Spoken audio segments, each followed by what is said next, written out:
قل لا أسألكم عليه أجرا إلا المودة في القربى صدق الله مولانا العظيم وصدق رسوله النبي الأمين الكريم ونحن على ذلك لمن الشاهدين والشاكرين والحمد لله رب العالمين۔ آئیے حمد باری تعالیٰ کے بعد ہم تمامی حضرات مل کر اپنے آقا و مولا ہم غریبوں کے غم گسار نائب پروردگار حضور احمد مجتبیٰ محمد مصطفیٰ صلی اللہ علیہ وسلم کی مقدس بارگاہ میں درود پاک پڑھ لے۔ اللہم صلی علی سیدنا و مولانا محمد عدد ما فی علم اللہ صلاة دائمة بدوام ملک اللہ صلی اللہ علیہ وسلم۔ الصلاة والسلام علیکہ یا رسول اللہ، الصلاة والسلام علیکہ یا حبیب اللہ، وعلی آلکہ و اصحابکہ سیدی یا رسول اللہ صلی اللہ علیہ وسلم۔ اللہ رب العزت نے قرآن مجید فرقان حمید کے اندر ارشاد فرمایا قل لا اسألکم علیہ اجرا الا المودۃ فی القربی۔ اس ماہ کے اندر یعنی محرم الحرام، حرمت والا مہینہ، عزت والا مہینہ، احترام والا مہینہ، اس کے اندر نواسۂ رسول حضرت امام حسین رضی اللہ تعالیٰ عنہ کی شہادت ہوئی 10 محرم الحرام کو۔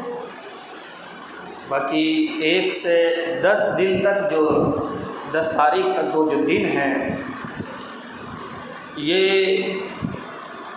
شہادت امام حسین کے نام سے مشہور ہے۔ ان کے اندر لوگ باغ شہادت امام حسین سنتے اور سناتے ہیں۔ آل رسول پر جو ظلم و ستم کیا ظالموں نے، اس کو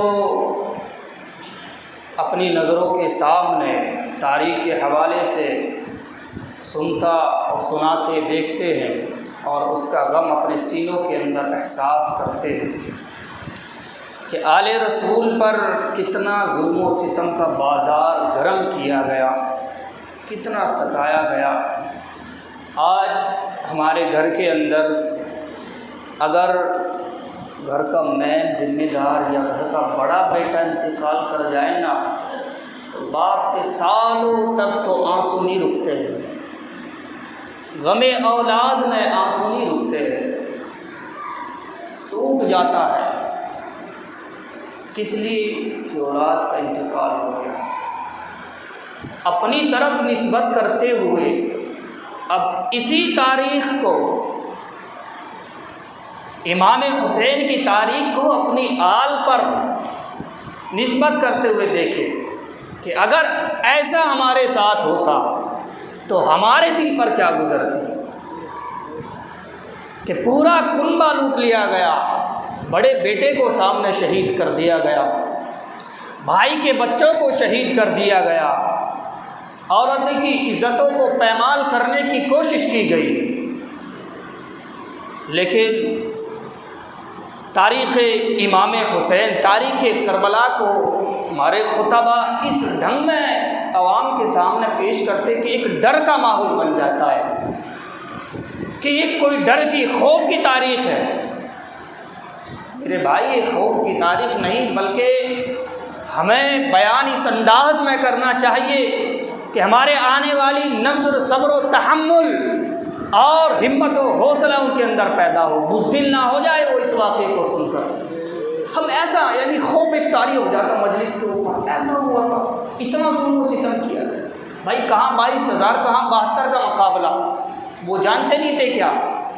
لیکن ضروری یہ ہے کہ ہمیں بیان امام حسین کا صبر کرنا ہے تاکہ ہمارے آنے والی نسل صبر کا دامن نہ چھوڑے، ہمت و حوصلہ ہماری آنے والی نسل رکھے کہ ہمارے آبا و اجداد نے، ہمارے نبی کی آل نے 72 ہونے کے باوجود بھی 22,000 سے ٹکرا گئے تھے لیکن اپنے سر کو نہیں جھکایا۔ یہ ہم نے قوم کے سامنے پیش کرنا ہے تاکہ ہماری قوم بزدل نہ ہو، دیکھے کہ ہمارے آباء و اجداد نے، آل رسول نے کس طریقے سے ظالموں کا مقابلہ کیا۔ اصل واقعہ کیا ہے، اصل تاریخ ہے کیا؟ حضرت امام حسن نے جب حضرت امیر معاویہ کے خلافت دے دی، بیعت کر لی، تو اب جب حضرت امام حسن نے بیعت کر لی تو اب کسی کی جرت نہیں جو حسینی ہو، حسنی ہو، کہ وہ حضرت امیر معاویہ کو برا بھلا کرے، کیونکہ جب انہوں نے بیعت کر لی ہماری زبان خاموش ہے۔ جو حضرت امیر معاویہ کی خطا اجتہادی وہ اپنی جگہ ہے، لیکن ہم حضرت امام حسن کے پیچھے ہیں، ہم حضرت حسن کے ماننے والے ہیں۔ جب انہوں نے بیعت کر لی تو ہماری زبان خاموش ہے۔ اب ہماری زبان کے اندر یہ جرت نہیں کہ ہم حضرت امیر معاویہ کو برا بھلا کہیں۔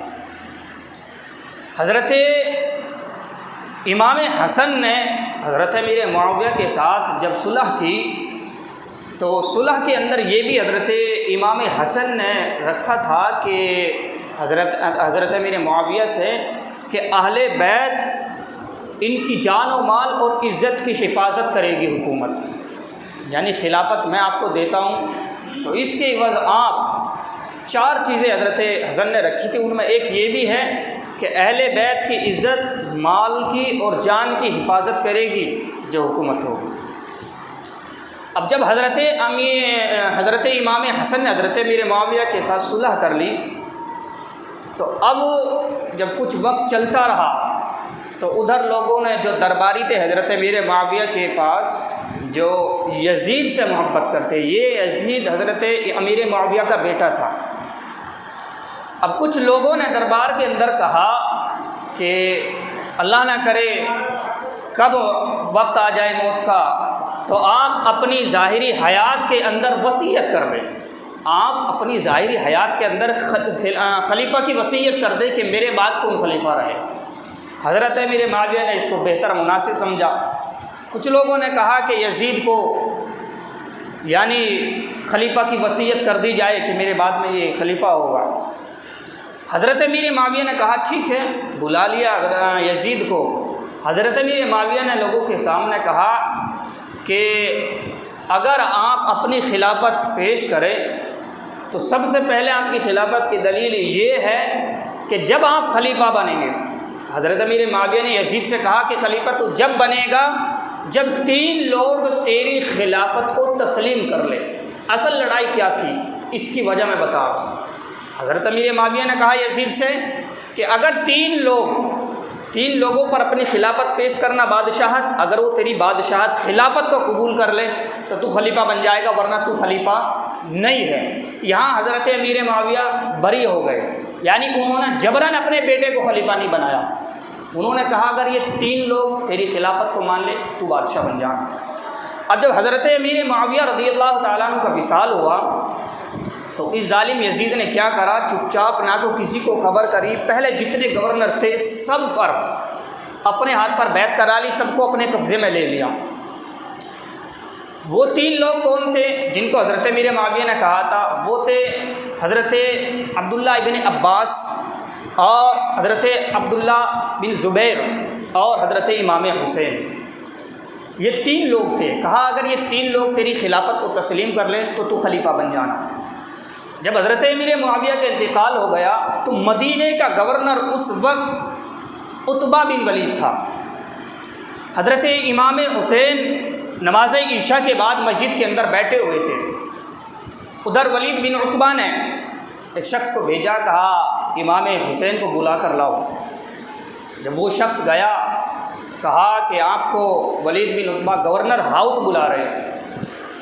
حضرت امام حسین نے عبداللہ بن زبیر سے کہا کہ آپ سمجھے کیا معاملہ ہے؟ کہا میں تو سمجھا نہیں۔ حضرت امام حسین نے کہا میں سمجھ گیا مسئلہ اصل کیا ہے، گورنر ہاؤس ہم کو کیوں بلایا جا رہا؟ حضرت امام حسین نے کہا کہ حضرت امیر معاویہ کا انتقال ہو گیا ہے اور یزید ہم سے اب اپنے ہاتھ پر بیعت کرانا چاہتا ہے۔ حضرت امام حسین نے کہا ٹھیک ہے میں چلا جاتا ہوں۔ ادھر عبداللہ ابن عباس اور عبداللہ بن زبیر نے کہا کہ آپ اکیلے مت جاؤ، ہو سکتا ہے وہ آپ کی شان میں گستاخی نہ کر دے۔ تو حضرت عبداللہ ابن عباس نے اور عبداللہ بن زبیر نے 14 لوگوں کو نیزے اور تلوار دے کے آپ کے ہمراہ آپ کے ساتھ بھیج دیا۔ ادھر حضرت امام حسین جب گورنر ہاؤس کے اندر گئے، وہ 14 سپاہی باہر کھڑے ہو گئے۔ انہوں نے کہا کہ حضور اگر آپ کے ساتھ گستاخی کرے تو آپ بلند آواز سے کچھ بول دینا، ہم اندر آ جائیں گے۔ حضرت امام حسین گورنر ہاؤس اندر گئے، ادھر بیٹھا تھا ولید بن عتبہ، یہ اہل بیت سے محبت کرتے تھے جو مدینہ کے گورنر تھے۔ انہوں نے کہا کہ یزید نے رکا یعنی خط بھیجا ہے کہ میں آپ سے بیعت لے لوں، آپ یزید کے ہاتھ پر بیعت کر لیں۔ حضرت امام حسین نے کہا کہ بیعت ایسے نہیں ہوتی چوری چپکے سے، یعنی ایک مکان کے اندر ہو جائے، میں بیعت اعلان کروں گا، پہلے آپ سب لوگوں سے لے لیں، پھر تمام لوگ جمع ہوں گے، ان کے سامنے میں بھی بیعت کر لوں گا۔ تو ولید بن عتبہ نے کہا کہ آپ آل رسول ہے، میں آپ کو کچھ نہیں کہہ سکتا، جیسا آپ کا حکم ہے۔ لیکن وہی گورنر ہاؤس کے اندر ایک ظالم بیٹھا ہوا تھا، ملک بن مروان۔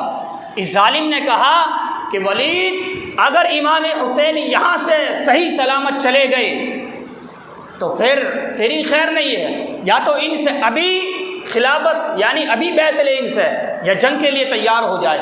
جب حضرت امام حسین نے ملک بن مروان ظالم کی یہ بات سنی تو امام حسین نے کہا، کیونکہ علی کے بیٹے تھے نا، کہا کہ ظالم مر جانا تو کہتا ہے کہ جبراً بیعت لے لے یا جنگ کے لیے تیار ہو جائے، اگر ہمت ہے جرت ہے تیرے اندر، آ امام حسین کے مقابلے، آ حسین کے مقابلے کے اندر۔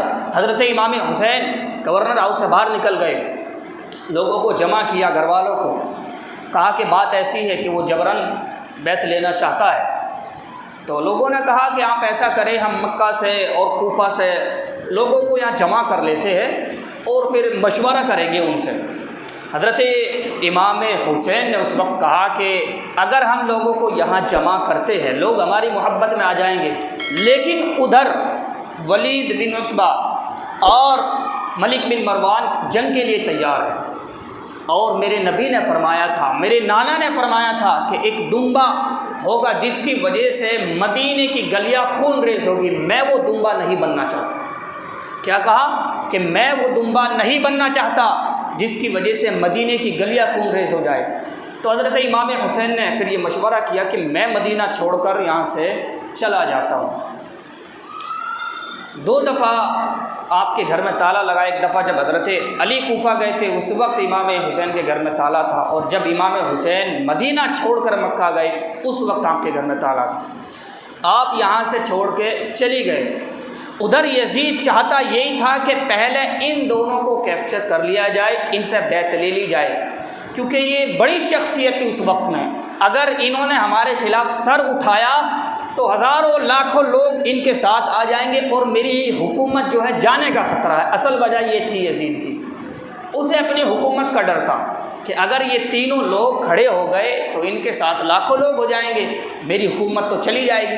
تو اس لیے اس نے سب سے پہلے پریشر یہی ڈالا کہ پہلے ان تینوں سے بیعت لی جائے، امام حسین اور عبداللہ بن زبیر اور عبداللہ ابن عباس، ان دونوں سے پہلے بیعت لی جائے، باقی تو لوگوں سے اور لے لیں گے۔ لیکن حضرت امام حسین رضی اللہ تعالیٰ عنہ اب وہاں سے مکہ چلے گئے، وہاں رہنے لگے۔ لیکن جب مکہ گئے کوفہ والوں کو پتہ لگا کہ امام حسین مکہ پہنچ گئے، تو ادھر کوفے سے آنے خطوط چالو ہو گئے، کوفہ سے خط آنے چالو ہو گئے۔ جب حضرت امام حسین رضی اللہ تعالیٰ عنہ مدینے سے رخصتی کر رہے تھے، اس وقت کا عالم یہ تھا کہ جنت البقیع کے پیچھے کھڑے ہو کے در رسول کی طرف نظر کرتے اور روتے، کیونکہ حضور علیہ الصلوۃ والسلام نے امام حسین کے تعلق سے بے شمار روایتیں ایسی ہیں جہاں حضرت امام حسین کی فضیلت بیان کرتی ہے، جو روایت بے شمار روایتیں ایسی ہیں۔ ایک حدیث پاک ترمذی شریف کے اندر اور مشکات کے اندر بھی حدیث پاک ہے، حضرت اسامہ بن زید رضی اللہ تعالیٰ عنہ حضور کے دربار میں رات میں حاضر ہوئے، کچھ بات تھی اس کے لیے حاضر ہوئے۔ جب رات میں حاضر ہوئے تو بات کرنے کے بعد میں دیکھا کہ حضور علیہ الصلوۃ والسلام چادر اوڑھے ہوئے ہیں اور چادر کے اندر کچھ ہے۔ تو حضرت اسامہ بن زید کا جب کام پورا ہو گیا پوچھا، یا رسول اللہ آپ کی چادروں کے اندر کیا ہے؟ حضور علیہ الصلوۃ والسلام نے جب چادر ہٹائی تو حضرت اسامہ بن زید کہتے ہیں کہ حضور کی گود میں ایک طرف حضرت حسن بیٹھے ہوئے تھے اور ایک طرف حضرت حسین بیٹھے ہوئے تھے، سبحان اللہ، دونوں بیٹھے ہوئے تھے۔ پھر حضور علیہ الصلوۃ والسلام نے، اسامہ بن زید کہتے ہیں کہ حضور علیہ الصلوۃ والسلام نے پھر ان دونوں کے لیے دعا فرمائی، اللہم انی احبہما فاحبہما واحب من یحبہما۔ حضور نے دعا فرمائی کہ پروردگارا میں ان دونوں سے محبت کرتا ہوں، تو بھی ان سے محبت فرما اور ان سے بھی محبت فرما جو ان میرے دونوں بیٹوں سے محبت کرے۔ کیا دعا فرمائی؟ میں محبت کرتا ہوں، مولا تو بھی محبت فرما، اور جو ان دونوں سے یعنی امام حسن حسین سے محبت کرے فاحبہما، تو ان سے بھی محبت فرما۔ الحمدللہ ثم الحمدللہ، ہم یزید کے لشکر سے نہیں ہے، نہ ہی اس سے محبت کرنے والے ہیں، ہم امام حسین والے ہیں، ہم حسن والے ہیں، ہم امام حسین سے بھی محبت کرتے ہیں، ہم امام حسن سے بھی محبت کرتے ہیں۔ حضور نے فرمایا جو ان دونوں سے محبت کرے مولا تو ان سے بھی محبت فرما۔ ہم دونوں سے محبت کرتے ہیں، الحمدللہ ثم الحمدللہ۔ پھر حضور علیہ الصلوۃ والسلام نے فرمایا ایک جگہ، الحسن والحسین سید الشباب اہل الجنہ، ترمذی کے اندر یہ حدیث پاک ہے کہ میرے دونوں بیٹے حسن اور حسین جنتی جوانوں کے سردار ہیں، سبحان اللہ۔ بہت بڑی فضیلت ہے بھائی، ایسے نہیں ہے، امام حسین کی بڑی فضیلت ہے۔ اور حضرت ابو ہریرہ رضی اللہ تعالیٰ عنہ کہتے ہیں کہ امام حسین واحد وہ بچے ہیں جنہوں نے حضور کے ساتھ ایسی جرت کی، کیسی جرت کہ ایک دفعہ حضور علیہ الصلوۃ والسلام بیٹھے ہوئے ہیں، حضرت امام حسین قریب آئے، کہا نانا جان میں آپ کے قریب ہونا چاہتا ہوں، آپ کھڑے ہو جاؤ۔ حضرت ابو ہریرہ کہتے ہیں حضرت امام حسین نے کہا اے نانا جان آپ کھڑے ہو جاؤ۔ حضور کھڑے ہو گئے، کہا امام حسین نے میں آپ کے برابر ہونا چاہتا ہوں، سبحان اللہ۔ کیا کہا؟ حسین نے کہ میں آپ کے برابر ہونا چاہتا ہوں۔ حضور علیہ الصلوۃ والسلام نے ہاتھوں کو پکڑا، ٹھیک ہے چل ہو جا پھر اوپر۔ حضرت امام حسین کو اوپر کیا تو اپنے قدم حضرت امام حسین نے حضور کے گھٹنوں پر رکھے، پھر اوپر کیا تو پھر سینے پر رکھے۔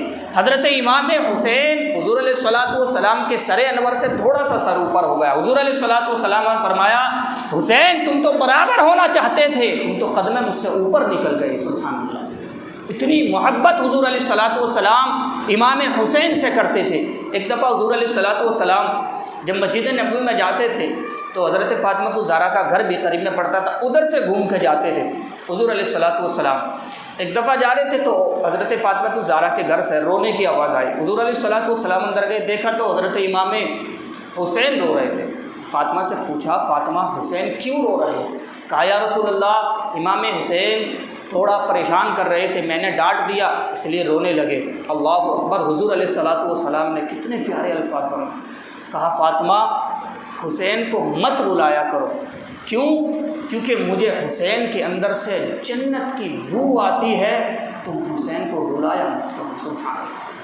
کیا کہا؟ مجھے جنت کی خوشبو آتی ہے اس کے اندر سے، اسے رلایا مت کرو۔ حضرت فاطمہ الزہرا کہتی ہے اس کے بعد سے میں نے حضرت امام حسن اور حسین کو ڈانٹنا چھوڑ دیا۔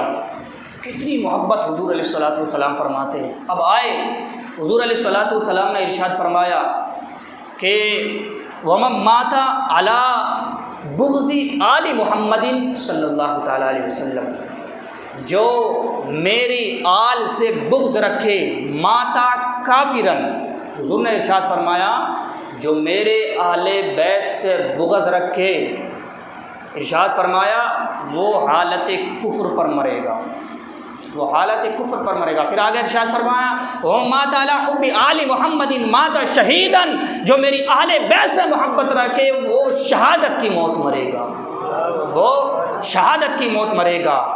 اور فرمایا وَحُرِّمَتِ الْجَنَّةُ عَلَىٰ مَنْ ظَلَمَ أَهْلِ بَيْتِي، حضور نے ارشاد فرمایا کہ جس نے میرے اہل بیت پر ظلم کیا، وَحُرِّمَتِ الْجَنَّةُ أَهْلِ بَيْتِي، کہا اس پر جنت حرام ہے۔ اللہ اکبر، کیا ارشاد فرمایا؟ اہل بیت پر ظلم کرے جو، اس پر جنت کیا ہے؟ حرام۔ اب کچھ یزید کے پٹھو آج کے دور میں بھی کہتے ہیں، یزید امیر المؤمنین تھا، یزید نے امام حسین کا قاتل یزید نہیں ہے، ان نے کوئی ظلم و ستم نہیں کیا ہے۔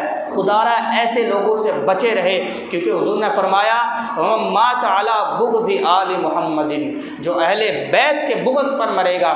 اب یہ بغض نہیں ہے تو اور کیا ہے کہ پورا گھرانہ شہید کروا دیا گیا۔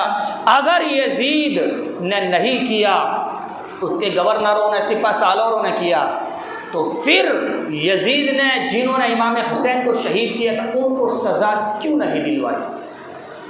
اگر یزید قاتل نہیں تھا تو اس نے پھر ان لوگوں کو کیوں سزا نہیں دلوائی؟ بلکہ روایتوں کے اندر آتا ہے کہ کچھ صحابی بزرگ تھے، جب یزید کے دربار میں حضرت امام حسین کا سر مبارک گیا تو ظالم یزید نے ایک برچھی چھڑی لی، لب حسین پر مارا، کہا کہ آج میں نے اپنے آبا و اجداد کا بدلہ لے لیا۔ حضرت زینب بھی وہی کھڑی تھی، کہا کہ اللہ نے تجھے عزت نہیں دی، تجھے کامیابی نہیں دی، تھوڑے وقت کے لیے تو کیا سمجھتا ہے تجھے کامیابی مل گئی، لیکن یاد رکھ کل آنے والے وقت میں تجھ پر لعنت کرنے والے ہزار ہوں گے اور میرے بھائی حسین سے محبت کرنے والے لاکھوں کروڑوں ہوں گے، تجھ سے محبت کرنے والا نہ ہوگا، لیکن میرے بھائی حسین کا نام قیامت تک زندہ رہے گا، تیری قبر کا بھی نشان نہ رہے گا۔ اور حقیقت ہے جدھر یزید کی ظالم کی قبر تھی، کچھ مورخین نے لکھا ہے کہ وہاں پر آج بھی کوڑا ڈلتا ہے، وہاں پر آج بھی کوڑا ڈلتا ہے۔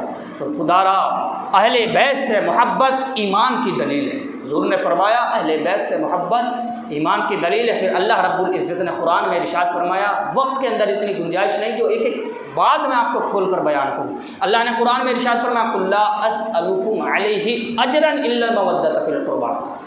اب اگر کچھ لوگ کہیں گے کہ جی یہ تو روایتوں کے اندر ہے اور اس کے بعد کی فضیلتیں ہیں اہل بیت کی، تو آؤ میں قرآن سے آپ کو ذکر کرتا ہوں۔ اللہ نے قرآن میں ارشاد فرمایا کہ محبوب آپ کہہ دے کہ میں کلمہ پڑھانے کے عوض، یعنی لوگوں کو کلمہ پڑھایا، ایمان میری وجہ سے ملا، دین میری وجہ سے ملا، یہاں تک کہ رب میری وجہ سے ملا، میں اس کے عوض تم سے کچھ نہیں مانگتا الا المودۃ فی القربیٰ، لیکن ہاں اگر کچھ مانگتا ہوں تو اہل بیت کی محبت مانگتا ہوں۔ یہ اللہ نے قرآن میں ارشاد فرمایا۔ محبوب کہہ دے کہ میں تم سے کچھ نہیں مانگتا، کچھ اجرت طلب نہیں کرتا ایمان دینے کے بعد، لیکن ہاں اتنا ضرور کہ میں اپنے اہل بیت، اپنے قرابت داروں کی تم سے محبت مانگتا ہوں کہ میرے اہل بیت سے محبت کرتے رہنا۔ تو ہم نے ان لوگوں کے ظالموں کے چہروں کو پہچاننا ہے جو آج بھی ظالم یزید کو امیر المؤمنین کہتے ہیں۔ اگر وقت نے ساتھ دیا انشاءاللہ اگلے جمعے کو اس کی کچھ اور وضاحتیں کہ اس ظالم نے پھر کیا کیا ظلم کیے۔ کہتے ہیں کہ اس نے ظلم نہیں کیا، کتنا بڑا ظلم کیا، صرف آل رسول کے اوپر نہیں بلکہ شہر نبی کے اوپر بھی، کعبۃ المعظمہ کے اوپر بھی اس نے کیا ظلم و تشدد کے بازار کیے، اور محرمات کے اوپر اس نے کیا کیا ظالموں کو یعنی حاوی کر دیا۔ اس نے زنا کو جائز سمجھا، جائز قرار دیا، جس کی وجہ سے شہر مدینہ کے اندر نہ جانے کتنی عورتوں کے اندر یعنی ان کے بچے پیدا ہوئے جو ان کی فوج نے ظلم و ستم کیا تھا عورتوں کے ساتھ۔ اللہ کی بارگاہ میں دعا ہے پروردگارہ ہم سب کو اہل بیت کی محبت نصیب عطا فرمائے۔